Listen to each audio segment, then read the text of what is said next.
I'm Tammy Martin, and this is my case study for Module 10.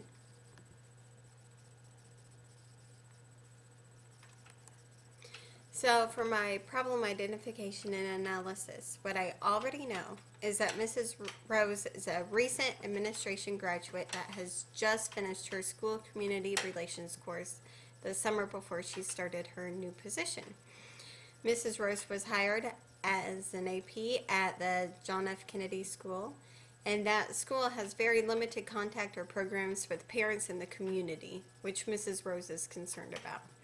The current principal, however, seems discouraged with parental involvement and has the attitude that what is currently happening is enough for him and he has a good grasp on the school community already. So what I need to know is how the families of the students are feeling about their current relationship with the school and teachers. Are they feeling as if their voices are being heard, or are they also kind of discouraged? And do the teachers feel like they're connected enough to the students, the families, and the communities? Having that relationship built is really crucial to making sure that education is what it needs to be. And why is the current principal right now so hesitant about developing more ways for the schools and parents to work together? And then when Mrs. Rose and the principal finally make a step into bettering that and having a meeting, why did only 8 parents attend that meeting? So my opinion, the problem is that there's very little programs in place at the John F. Kennedy School to encourage parental and community involvement in the school. And both the current principal and the parents are showing little excitement about the possibility of working together for the betterment of the school community as a whole. So my very brief overview, and then I'll go into more details, are the first step: continue that meeting as scheduled with only the 8 parents present. My second step would be to listen to those 8 parents and present and implement as many of their ideas as feasible in the school. And then to develop an advisory board, a team of parents, teachers, administrators, and community members if possible.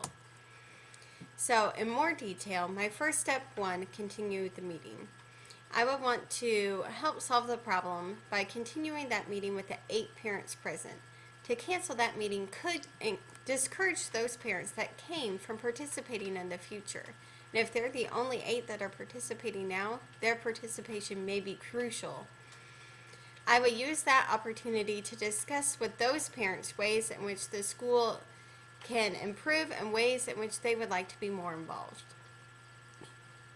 Allowing those 8 parents to get their voices heard would help get buy-in from those stakeholders, and that may help them promote the team later, and I'll talk about that in the next step. I would also have them pick a date for the next meeting that works for them. So my next step would be to listen and implement. Following the meeting with the parents, I would immediately implement as many of their suggestions as feasible. By doing this, the parents would feel valued by the administration, and they would likely share this feeling with their friends and the fellow parents of the students. I would also ask the parents of that original 8 to invite their friends, which could be community members, parents of other students, maybe school alumni, to come to the next meeting to join us on developing an advisory team. And my last step would be to develop an official team. So I would develop a team, an advisory board team, between the parents, the community, the principal, myself, and if possible, some teachers, which would be a good addition to the team. This team would have roles and tasks to help make the advisory board have a purpose.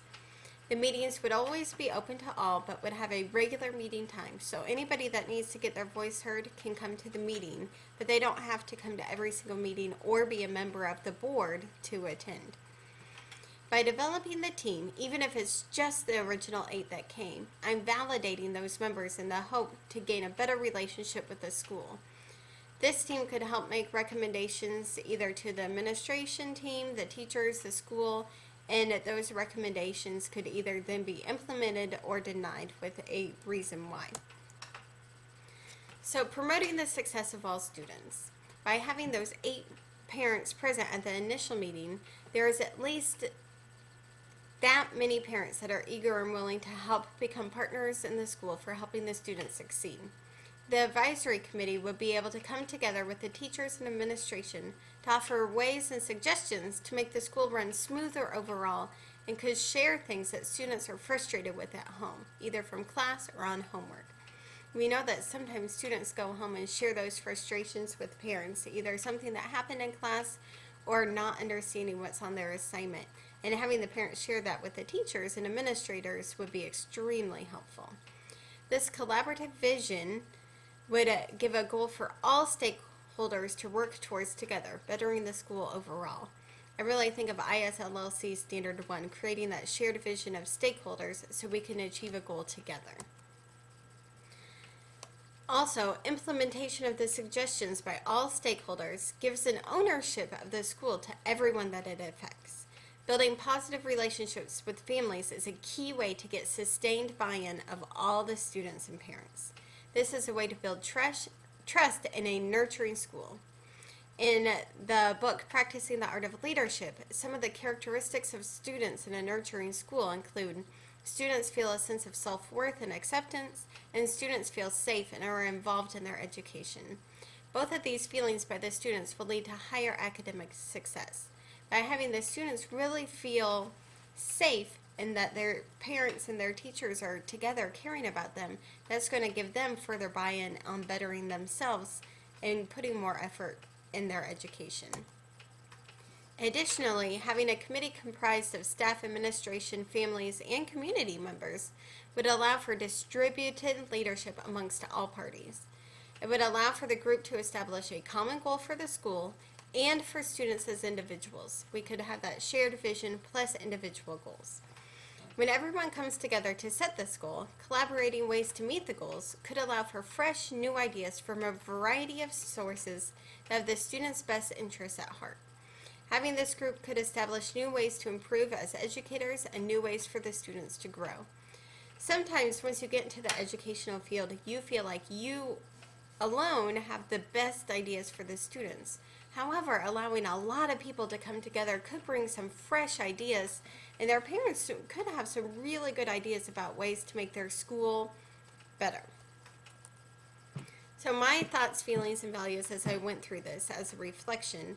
When the problem was first presented, I was extremely empathetic towards the assistant principal. I could envision myself just finishing my master's and the initial stress of even just introducing new ideas and concepts to the principal. Secondly, as a parent and a teacher, I value having parent input on all aspects of a student's education. I found that I personally was extremely concerned that the principal at JFK didn't share in that feeling, or didn't appear to share in that feeling. Finally, while I may have been discouraged by the quantity of parents that attended, I would want to value the time of the parents that came to the initial meeting by not canceling it. It's hard to give up a portion of your evening that you usually spend with your family to come to the school to participate. I wouldn't want to cancel and not value that time that they gave me. Some unresolved issues that I would need to investigate further if this was a real situation would be an understanding of the principal's feelings on parental involvement in the school. I wonder if he's had a bad experience and that's left like a bad taste in his mouth. It's kind of tainted his view. I would also like to further investigate bringing in more parents to the advisory committee and ways we could better promote this group.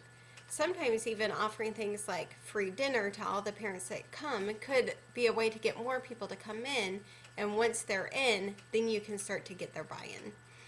Last, I would like to investigate in the future, after the advisory committee is up and running, the possibility of having a parent-teacher organization. That, of course, would depend on the success of the original group. I think having a smaller advisory board would be key, and then if the advisory board starts to get big, maybe branching out and having one of those members take up being the head, the president of the PTO, and then bringing more parents in that way.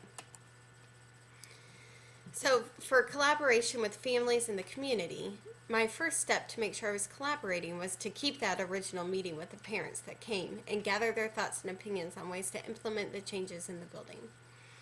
Second, through that collaboration, I implemented their ideas. I also asked the parents to help in the advertisement of the advisory committee and asked them to bring in their friends, potentially introducing some community members to the group.